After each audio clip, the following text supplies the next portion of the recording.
मूर्ख व्यक्ति को कभी ज्ञान नहीं देना चाहिए। किसी मूर्ख व्यक्ति को ज्ञान देना अपना सर पत्थर में मारने के समान है। मूर्ख व्यक्ति को आप कितना ही ज्ञान दे दें, वो उसका कभी सही उपयोग नहीं कर सकता। मूर्ख व्यक्ति ज्ञान की बातें को समझ नहीं पाते, जिससे सिर्फ वाद विवाद ही बढ़ता है और साथ ही मूर्ख व्यक्ति को ज्ञान देने से समय की बर्बादी होती है।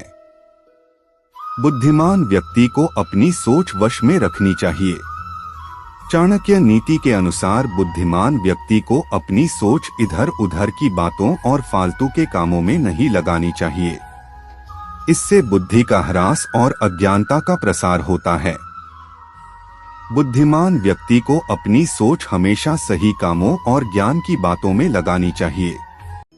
आज नहीं तो कल, कल नहीं तो परसों, हम इसी तरह अपने कामों को टालते रहते हैं। जो काम आज हो सकता है उसे कल पर टाल देते हैं और कल आने पर परसों। इसी तरह समय बीतता जाता है और एक एक दिन के साथ हमारे कामों का बोझ बढ़ता जाता है।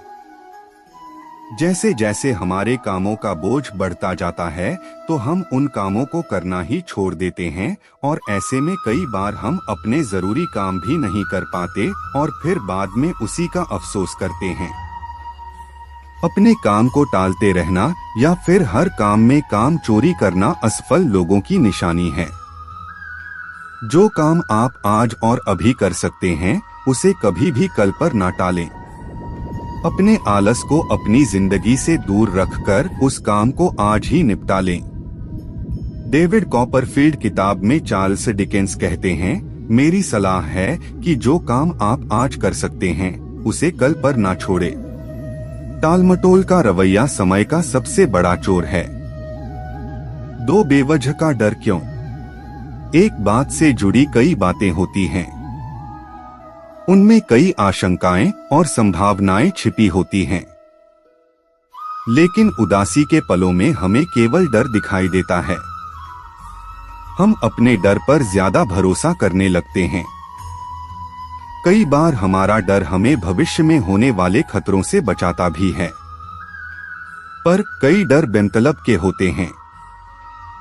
हम बेवजह एक बात से दूसरी बात को जोड़ते चले जाते हैं।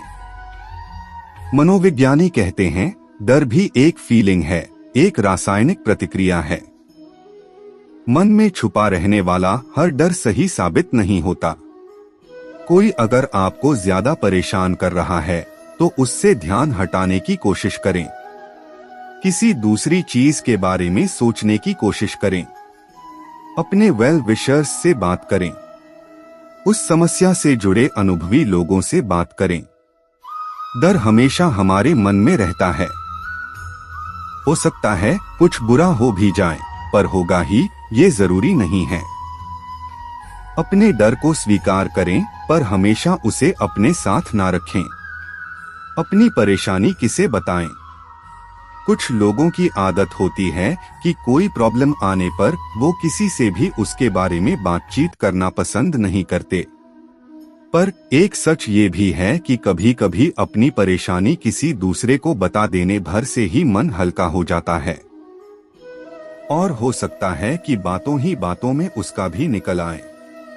जब हम इस चिंता में पड़ जाते हैं कि हमारी तकलीफ के बारे में सुनकर बाकी लोग क्या सोचेंगे, कहीं मजाक तो नहीं उड़ाएंगे या फिर हमारा और ज्यादा नुकसान तो नहीं हो जाएगा, इस तरह परेशानी कम होने की बजाय और ज्यादा बढ़ने लगती है। पूरी दुनिया के सामने अपनी परेशानी का ढिंढोरा ना पीटें। इसके विपरीत अपने किसी दोस्त या फिर ऐसे व्यक्ति जिस पर आप भरोसा करते हो उनके साथ अपनी। ऐसा करने से मन में एक विश्वास आता है कि मुसीबत के समय हम अकेले नहीं हैं। कोई है जो हमारा सहारा बनकर हमारे साथ खड़ा रह सकता है। इसलिए अपनी बातों को विश्वास लायक लोगों के साथ शेयर करने से बिल्कुल भी ना हिचकें। जो सच है वो कहें और अपनों से एक अच्छी राय जरूर लें। दुख से कैसे बचें? दुख हमें डराता है, उदासी हमें खलती है। हम इनसे बचना चाहते हैं। इसीलिए जब मूड खराब होता है तो हम जितना जल्दी हो उसे ठीक करने में लग जाते हैं। खुद को जल्दी खुश करने के लिए हम एक से दूसरे, दूसरे से तीसरे व्यक्ति या चीजों के पीछे भागते रहते हैं। दुखी होने पर खुश होने की और बेचैन होने पर शांत दिखने की कोशिश करते रहते हैं। यहाँ एक बात याद रखना जरूरी है, किसी भी चीज की शुरुआत और उसका अंत दोनों मायने रखती है। कोई भी दुख हो या किसी भी तरह की तकलीफ हो, वो तब तक बनी रहती है जब तक हम उसे पूरी तरह से अलविदा नहीं करते। किसी भी दुख से जल्दी से उबरने की और सब कुछ ठीक करने की जल्दबाजी से कुछ हाथ नहीं आता। मन में छुपी भावनाएं लंबे समय तक हमें परेशान करते रहती हैं।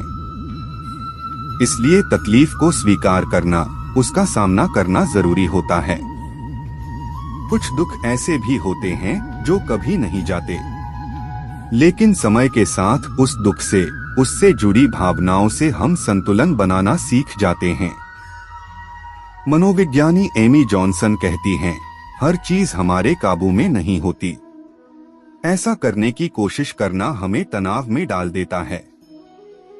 हमें भरोसा रखना चाहिए कि उदासी के ये भाव हमेशा के लिए नहीं हैं। धीरे धीरे सब ठीक हो जाएगा। एक दुनिया जो हम खुद बनाते हैं। दुनिया किसी को नहीं छोड़ती। हम सभी की जिंदगी में कुछ लोग ऐसे जरूर होते हैं जिनका काम टांग खिंचाई करना, हमारा मजाक उड़ाना, हमें पीछे धकेलना या फिर नुकसान पहुंचाना होता है। पर दुनिया यहीं तक नहीं होती। इससे साथ साथ एक दुनिया वो भी है जो हम अपने साथ बनाते चलते हैं। दूसरों की बातों पर ध्यान ना देकर खुद के लिए जब हम कुछ करते हैं तो अपनी उस दुनिया को हम और बेहतर बनाते हैं। हर बार जब किसी मुसीबत या दुख के बाद हम फिर से खड़े होते हैं तो वो दुनिया और बड़ी और मजबूत हो जाती है। ए फेयरवेल टू आर्म्स में अर्नेस्ट हेमिंग्वे कहते हैं, दुनिया हर किसी को तोड़ती है, उन्हीं में से बहुत सारे लोग हैं जो टूटने के बाद और